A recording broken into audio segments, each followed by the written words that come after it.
Richard Land, a graduate of Princeton, graduate of Oxford. In addition to that, he's head of the Ethics and Religious Liberties Commission. Richard, you've been all over the world.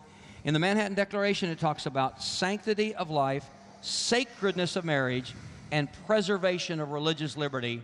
We're in the process of losing it at the present time until we see this turnaround. Talk to us about that.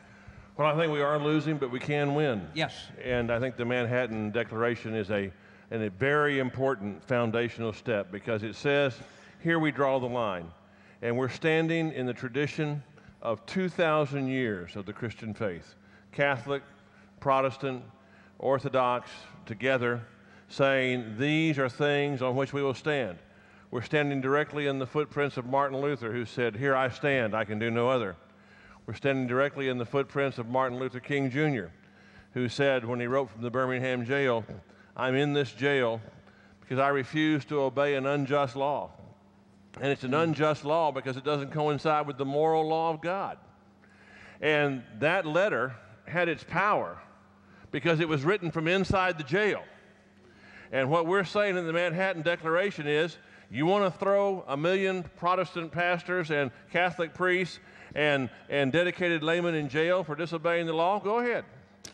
We're not going to be coerced by the law beyond a certain point. We're going to stand for God if we're forced to do so. But I don't think it has to come to that. I think we have to be prepared for it to come to that. We don't have to die. We have to be prepared to die. We don't have to be arrested. We have to be prepared to be arrested. If enough of us are prepared to be arrested, we won't be arrested. If enough of us are prepared to take a stand, then we won't have to go to jail. And I think it's terribly important. You know, Tony was talking about the finding of the judge in California. We have a recent appointment to the EEOC, a professor here at Georgetown University who has just been appointed with a recess appointment by President Obama, who has written an article, a law journal article. Kai Feldblum said that when the rights of gay, lesbian, bisexual, transgendered people and religious freedoms and religious liberties clash, the rights of gay, lesbian, bisexual, transgender people must prevail. Now, if that's not a direct challenge, I don't know what is. If that's not a direct challenge to the things we hold most dear, I don't know what is. We've got to come together, and we've got to be on first principles. This is not about politics. Politics is a lagging indicator. Politics is a caboose. The people will change the country. When God's people change the country, they're the locomotive. The caboose will come right along. Washington will change when the country changes.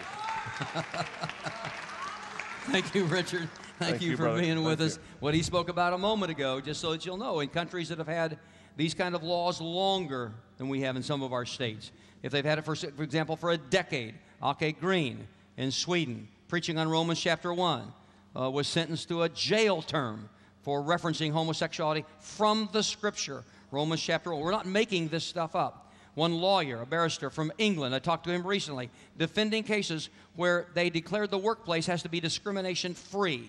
That means if you believe in the Bible regarding the practice of homosexuality being wrong, then you are a discriminator. You are fired from your jobs. He's defending people in these kind of court cases right now. This is not imagined or made up.